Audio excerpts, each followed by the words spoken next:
जय श्री कृष्ण। आज मैं आपको तुलसी की कहानी सुनाने जा रही हूँ।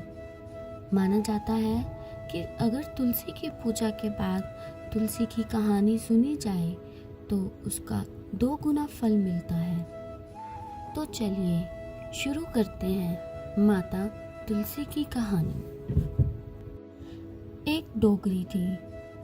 वो नित्य नियम से माता तुलसी की पूजा करती थी और रोज जल चढ़ाते हुए माता से प्रार्थना करती थी, हे तुलसी माता सत की दाता, मैं बिरला सींचूं तेरा, तू कर निस्तारा मेरा। हे तुलसी माता अड़ुआ दे लड़ुआ दे, पीतांबर की धोती दे, मीठा मीठा घास दे, बैकुंठ का वास दे, चटके की चाल दे, पटके की मोत दे, चंदन की काठ दे, झालर की झनकार दे, साईं का रास दे, दाल भात का जीवन दे, 11 की मौत दे और श्री कृष्ण का कांधा दे। वह रोज आती और रोज तुलसी माता से यही बात कहती। उसकी बात सुनकर माता तुलसी अब सूखने लगी थी।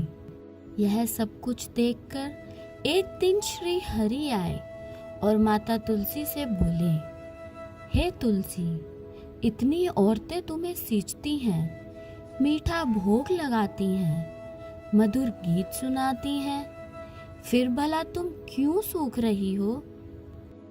तब माता तुलसी कहती हैं, हे प्रभु, एक बूढ़ी माई रोज मेरे पास आती है और मुझसे श्री कृष्ण का कांधा मांगती हैं। मैं उसे बाकी सब कुछ तो दे देती हूँ, परंतु श्री कृष्ण का कांधा मैं उसे कैसे दूंगी? तब श्री हरि बोले, आपका वचन पूरा करने के लिए जब भी वो मरेगी मैं उसे कांधा देने अवश्य ही आऊंगा।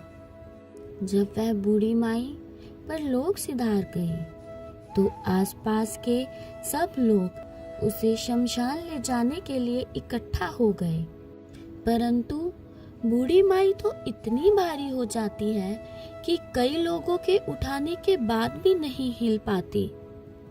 तब तुलसी जी भगवान कृष्ण से कहती हैं, हे प्रभु, कृपा करके अपना वचन पूरा कीजिए। तो भगवान एक बच्चे के रूप में वहां आ जाते हैं।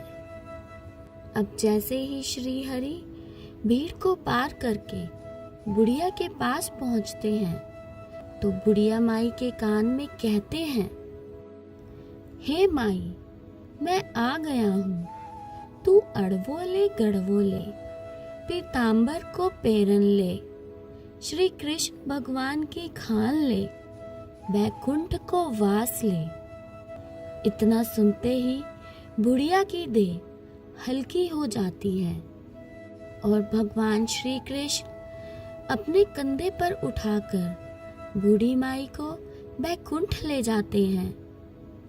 तुलसी जी की कृपा से बुढ़िया माई को इस संसार से मुक्ति मिल जाती है और भगवान के बैकुंठ में जगह मिलती है। हे तुलसी मैया, जैसे उस बुढ़िया माई को इस संसार से मुक्ति दी, वैसे ही सबको देना। कथा सुनने वाले सभी श्रद्धालुओं की मनोकामना पूर्ण करना।